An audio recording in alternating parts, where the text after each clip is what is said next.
Thanks for clicking over to learn more about Gimp. Now, Gimp is an open source project that's been around for about 17 years. Similar to the way that OpenOffice is an alternative to Office or Apple Pages, Gimp is a great alternative to Photoshop. All the tools that you'd expect to have in Photoshop are pretty much there in Gimp. And let me show you right now a little bit more about it. Okay, so here we are in Gimp, and again, Gimp is actually very similar to Photoshop in a lot of ways. And so I'm just going to go over some of the tools and how they work, and then I'll let you be as creative as you want with it. So let's start off by opening up an image.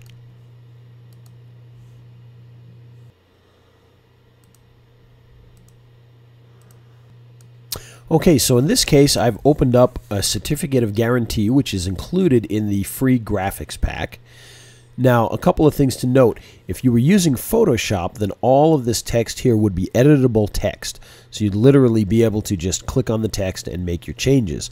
Unfortunately, when you open one of these inside of Gimp or even inside of Pixlr.com, the text is no longer editable text. So you'll have to actually retype the text in that you want to use and turn the layers off here that we currently have. So if we go into our layers palette,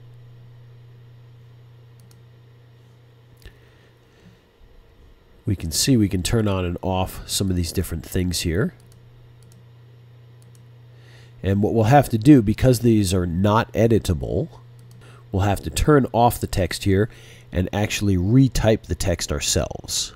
So we'll come over and choose our text tool, and we'll just start to type whatever it is we need to put in here.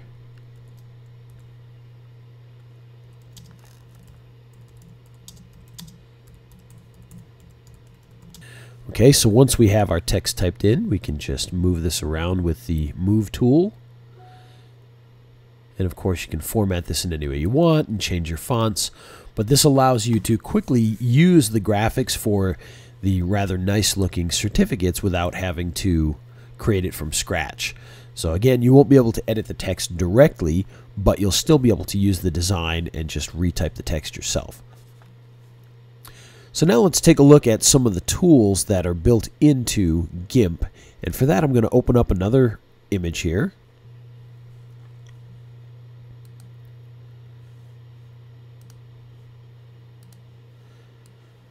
Okay, so I've opened up this one of my personal favorite photos of the three oddly toothed dogs. I call them the redneck dogs.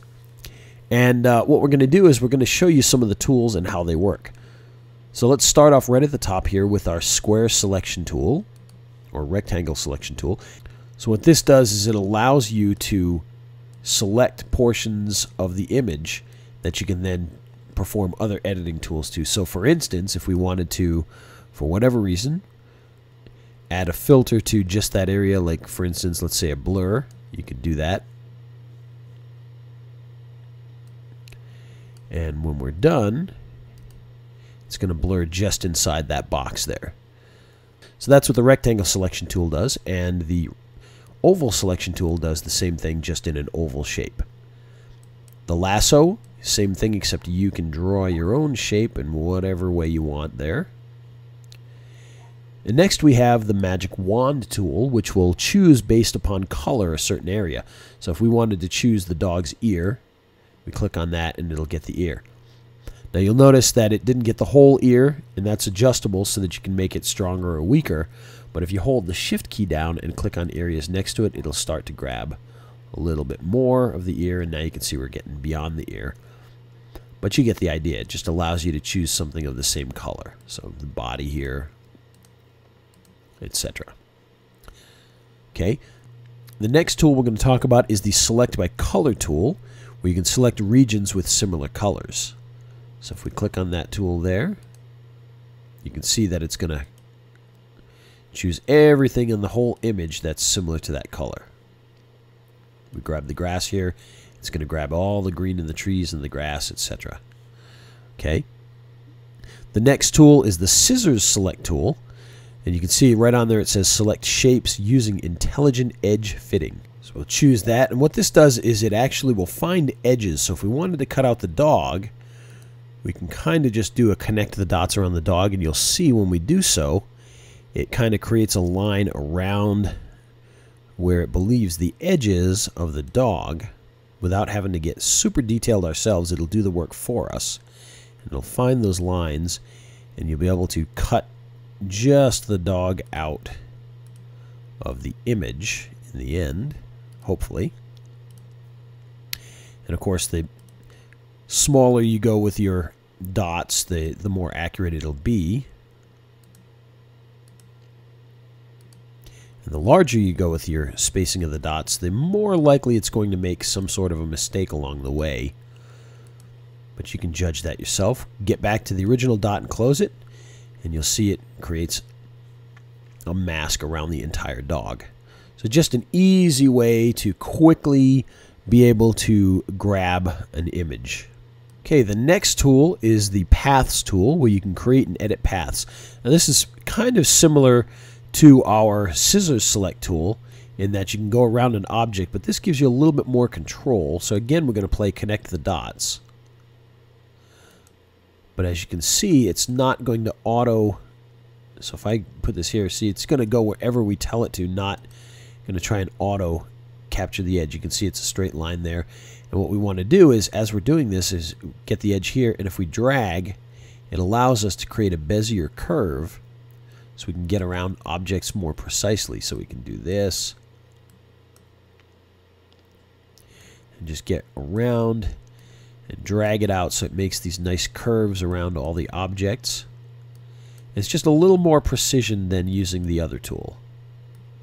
It gives you more control.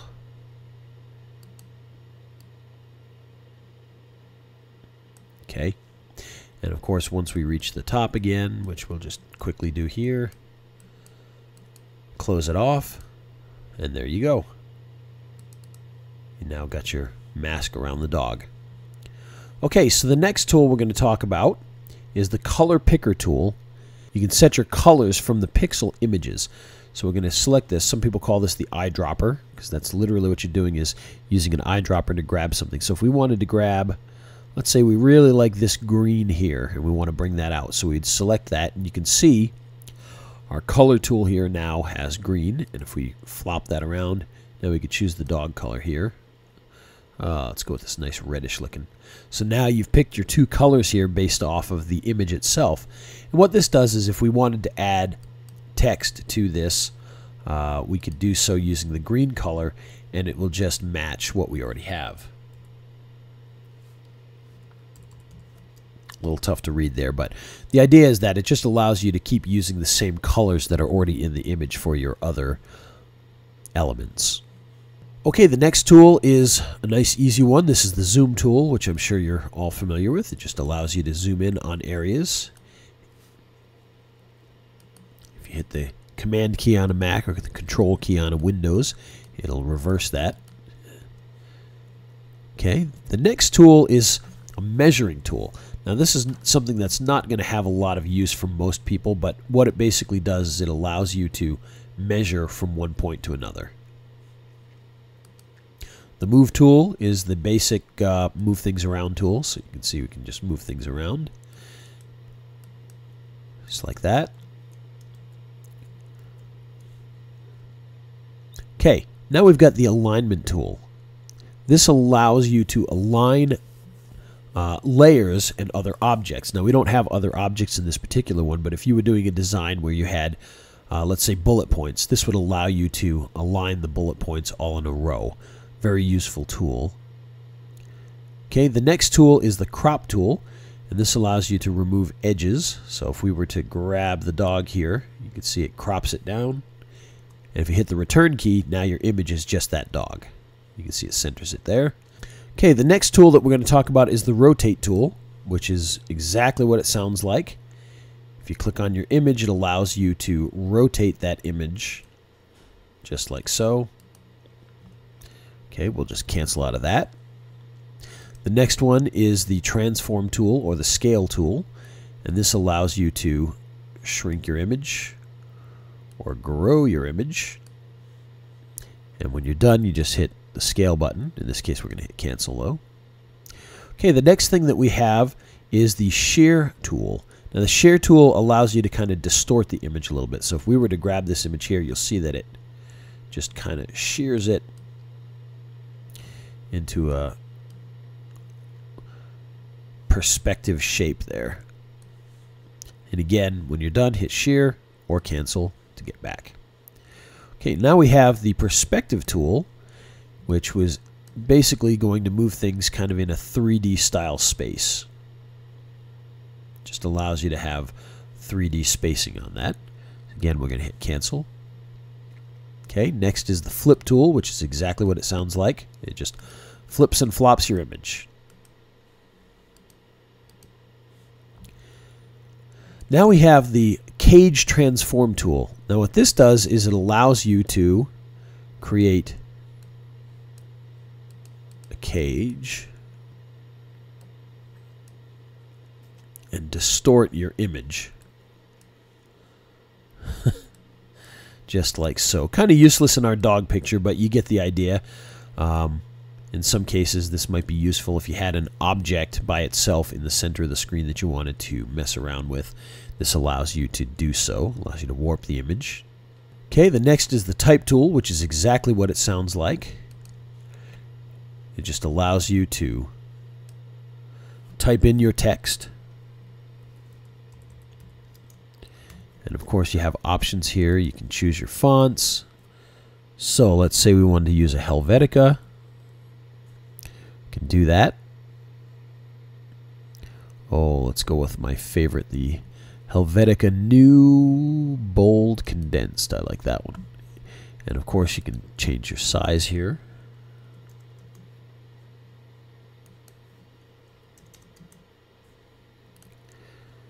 That's a little bit too big, isn't it?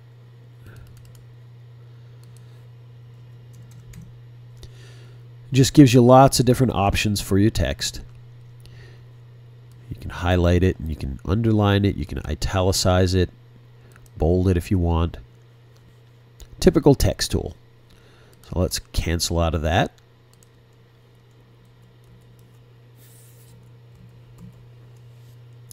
And the next tool is the paint bucket tool. And what this does is this will take your color and it'll allow you to, just like a paint bucket, pour it over your image virtually, but it's going to pour it onto areas that match. So for instance, if we pour it on the dog's head here, it's only going to fill areas that match and are touching. And of course you can keep doing this and add more and more. Again, one of those tools that's probably not super useful in our current image here, but if you had a large white area that you wanted to paint green, then you could use that tool to do so.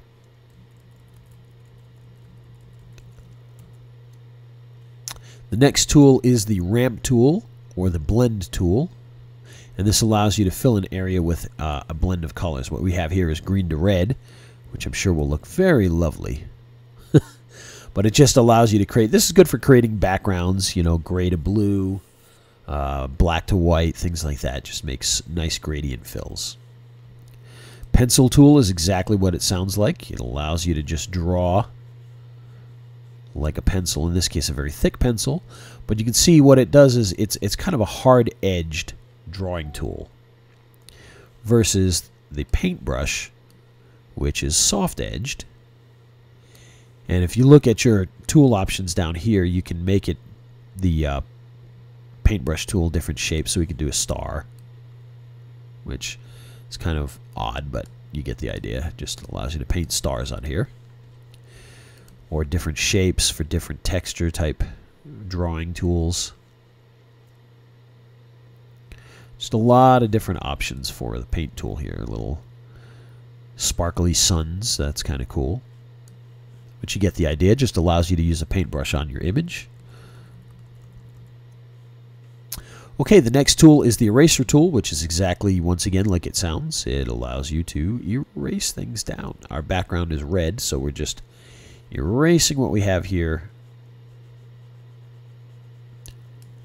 turning it red. Okay, the next tool that we have is the airbrush tool. What this allows you to do is it allows you to paint with an airbrush. So let's go back up here. Let's choose one of our tools here. You can see it kind of has a the more you paint on it, the thicker it gets. So at first it's a little bit transparent. Then as you paint over it again, it gets darker and darker and darker. Okay, so that's our airbrush tool, great for touching up photos. Okay, the next tool that we have is the ink tool. And you can see what this does is it allows you to use it like an ink pen. So you can see we're making small dots here, but if I hold the button down, that dot's going to get bigger. You can see the faster I move, the thinner it gets, the slower I move. The thicker it gets, just like an ink pen would if you held it over the paper for longer. It's just another type of drawing tool. Okay, now we get to the clone tool. Now the clone tool is where you can actually take a piece of one portion of the image and move it to another. Okay, so as it says here, selectively copy from an image or pattern using a brush. Now what this does is this allows you to paint an area from another area. So for instance, if we were to, let's say we wanted to make the dog's eye disappear. So what we would do is we would choose an area that we want to cover it with. So in this case, this skin here, if we wanted to make it look like he had no eye, we'd want to use this here to cover up this. So what we do is we select this by hitting the Command key or the Control key on a PC, and that creates a spot, a target that we're going to pull from. And then we're going to go over to the eye and we're going to draw. And you can see what it does. See how it follows it around? It's going to grab from the area and cover over it with that. Okay, same thing over here. And now the dog has no eyes. So it just allows you to paint over blemishes and things of that nature with a better portion of the image that's close by. Okay, actually let's do that. The next tool is the healing tool.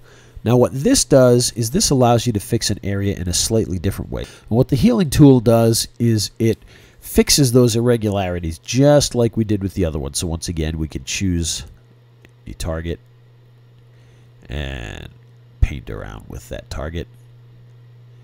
And it just pulls from one part of the image and pastes it elsewhere.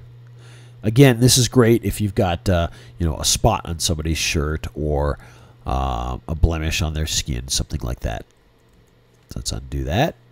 What the blur sharpen tool does is it allows you to blur or sharpen an area.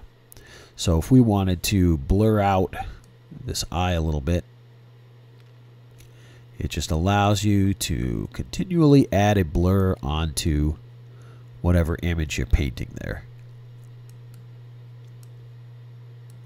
And if you hold the Command key or Control key down, it does the exact opposite and will actually sharpen that area, which is a little tougher to see on this image, but it just sharpens it up a little bit. Okay, the next tool is one we definitely will be able to see what it does. This is the smudge tool. And the smudge tool literally is like a finger paint, and you can smudge the image. Just like that. Want to make a creepy image out of this, then works quite well. The melting redneck dogs. That's kind of creepy, isn't it? Let's undo that again.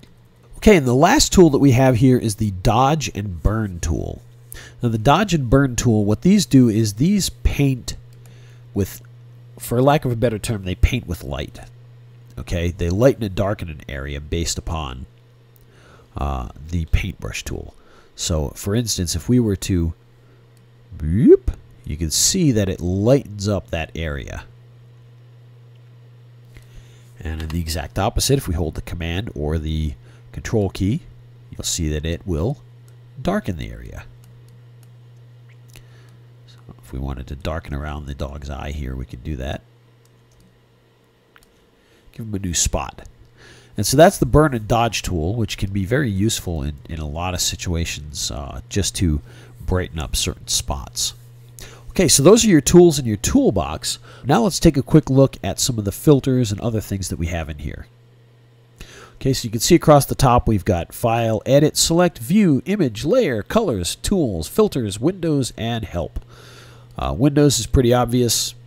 This allows you to just open and close certain windows that you want to have.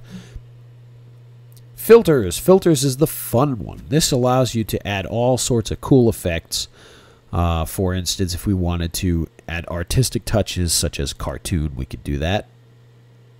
And you can see that it just kind of adds a cartoony look to the image.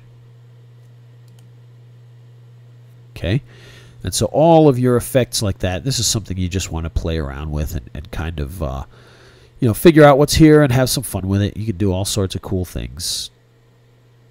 Make it look like a photocopy, etc. Okay, the next menu we want to talk about is the Tools menu. And the Tools menu has all the stuff you want to use for transforming and changing your image around. So for instance, you've got paint tools, which are all the same ones that you can see right over in our toolkit here. Transform tools, same type of thing. Those are here as well. Okay, the one important part of the tools menu is the color tools, because this is where you're going to do a lot of your adjustments for your images. You can do color balances and hue and saturation changes and colorize and brightness and contrast, thresholds, levels, etc., etc. So let's take a look at how this works. If we go to color balance, you'll see that we get a color balance slider here for cyan, red, and you can just kind of balance out your picture to whatever makes sense, or you can use it to get creative. And the best part is that you can actually control which parts of the image you want to do this to. So you can actually do it on just the shadowy areas if you wanted, and make them more red. See, and kind of the dog's faces kind of stay the same, but the shadowy, darker areas tend to change with that. You can also do it with just the highlighted areas, so we can just get highlights, or back to the midtones. Okay, so that's how you would balance your image. When you're done, you could hit OK or cancel in this case. And some of the other color tools that they have, hue and saturation, pretty standard stuff here. You can turn the saturation down and make it black and white. You can oversaturate it. You can change the lightness, the hue, so change the image into slightly different colors. All sorts of fun stuff there. Again, we'll hit cancel for now. You've also got a colorize feature, which turns the whole image into shades of a certain color. Okay. Brightness and contrast, I'm sure you know what that is.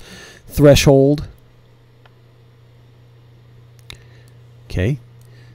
This kind of turns it into an ink picture, and you can decide how much of the details are going to be black or white.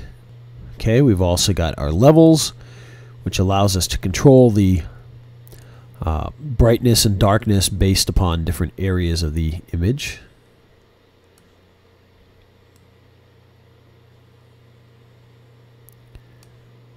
And right in the middle, you can darken and lighten the middle tones. Great tool. Hit cancel. You've also got your curves.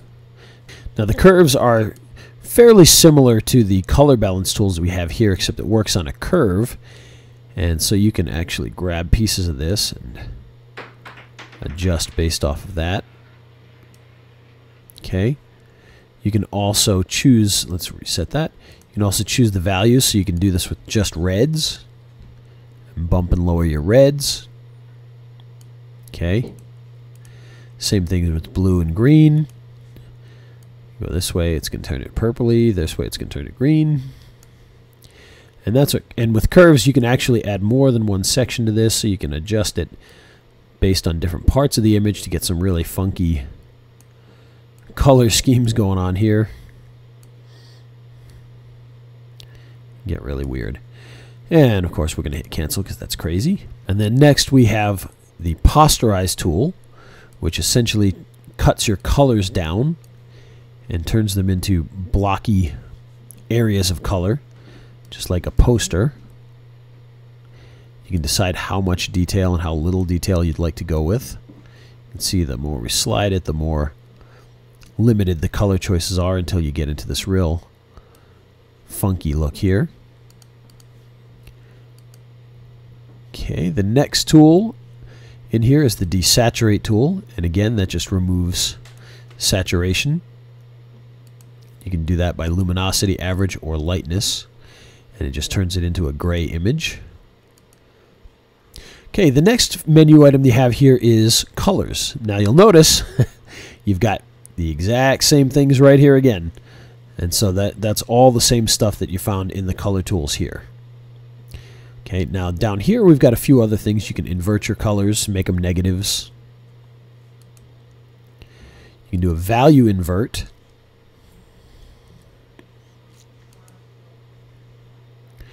You've also got auto tools like equalize, white balance, color enhance, etc.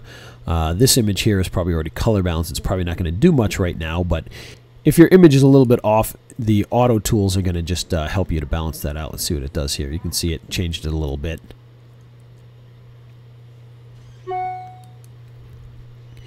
Okay, components, you've got a channel mixer.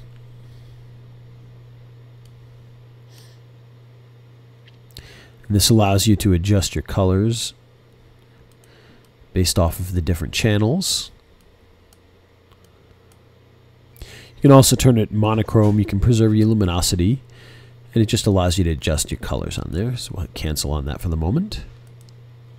You've got an info menu here, which gives you a histogram, border average, color cube analysis, and smooth palette. This is for more precision types of editing where you really need to know the exact values of things, and the histogram can help you with that, just to show you where your luminosity is at, you know, where your bright spots are, etc. For most people, that's not a tool you're going to use very often. You can turn color into alpha, and what this does is this just allows you to turn something into an alpha channel. So for instance, we could choose different parts of the color spectrum here to be your alpha channel. Hit OK. And OK. And you can see now you've got some transparency based off of color there. Okay, another tool they have here is called Colorify. And Colorify, what this does, you can see you've got a little palette here, and if we choose one of these colors, you'll see it starts to turn the image into that particular color. So it's just a good way to play around and have some fun with some coloring of the images there.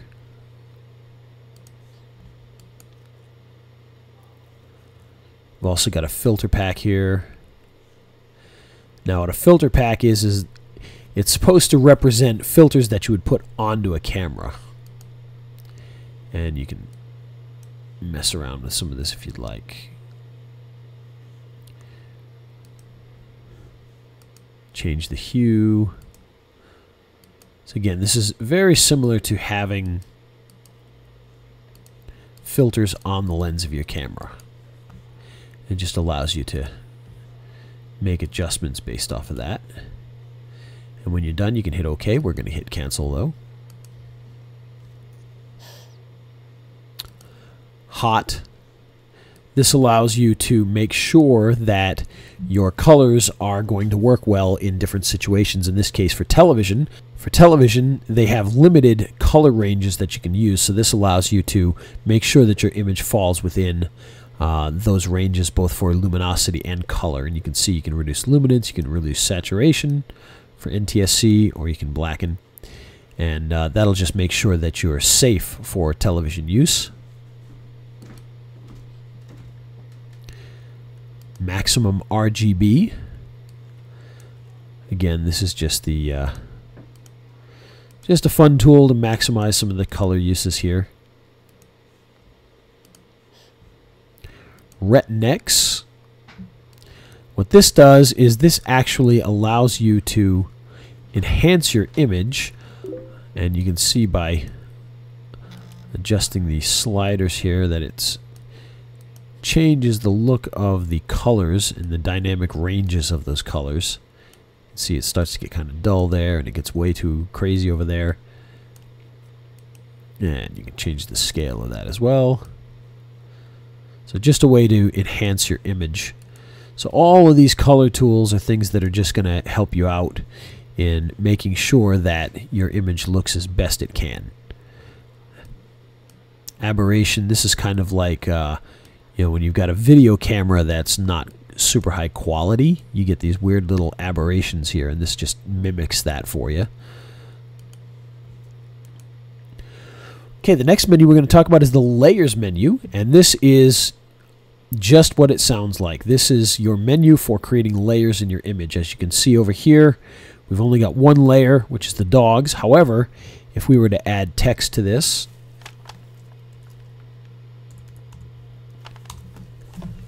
you would see that we now have two layers over here, and we can actually manipulate those. So if we move this one down, it'll be hidden now behind the image itself. It can be put back on top. So you can see we can move just the text around here as a separate layer. We can't even see it now. But with layers, you can create new ones. You can create new from visible areas. All sorts of fun stuff. You can create masks, transparencies. Again, for most people, you're probably only going to be dealing with a couple of layers, and a lot of this is a little more advanced in the layers menu here. But you basically have the opportunity to create new layers, to merge them together, and things of that nature. Okay, the next menu item is the Image menu. And in the Image menu, you can do all sorts of things from transforms and modes and things of that nature. Mode, for instance, is whether it's an RGB, like a PSD would be, grayscale, or indexed. And indexed being a web type of image where it's a limited number of colors, like 256 or what have you. Transform does exactly what it says. You can flip the image horizontally and vertically, or you can resize it. You can rotate it. Canvas size is a way for you to create the size of the file, physical size such as how many inches and whatnot.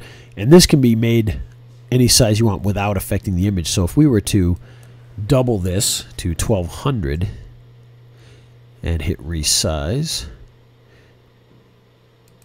you'll see that the dogs didn't move, but the image is now twice as wide. You have twice as much real estate to work with, but the image itself was not affected. Okay. Print size deals with printing. Scale image, now that's where you start to scale the entire thing. So if we were to go to 1500 now, you'll see that this time the dogs are blown up as well as the whole image itself. Okay, let's bring that back. You've also got auto crop image, zealous crop. You can merge your visible layers. So if you've got multiple layers, you can flatten them down just like you can in the layers menu. You've got guides that you can turn on. And you've got image properties, and this just tells you all the properties of the image itself. Okay. The view menu is exactly what it says. It's just going to allow you to change what you're seeing, such as the zoom in on the picture, whether the program is full screen, etc., what windows you see. Select is just your different areas, like when we select with our tool here, we select one of these dogs. Select allows you to deal with that particular selection that you've made, so you can actually shrink it down, you can feather it, sharpen it, etc. Edit menu is exactly what it says there. You can redo and undo items. You can go to an undo history. You can cut, copy, and paste, etc. Fill with a background color. File is just your open and save type information, as well as print. And the Gimp menu allows you to get to your preferences and other fun information about Gimp itself. So that's basically it. That's Gimp in a nutshell. And it really is a great program, especially considering the fact that it's free. It's very powerful. And if you want to get it, simply click the button on the screen right now, and you'll be able to head over to Gimp and pick that up. And don't forget to pick up our free graphics package while you're at it. He's Ray the video guy, yeah, Ray the video guy. His skill is where it's at, even if he's a little fat. He's filled with video expertise and has so much knowledge that you need. YouTube ninja tricks can make your marketing so sick. He's Ray the video guy, yeah, Ray the video guy.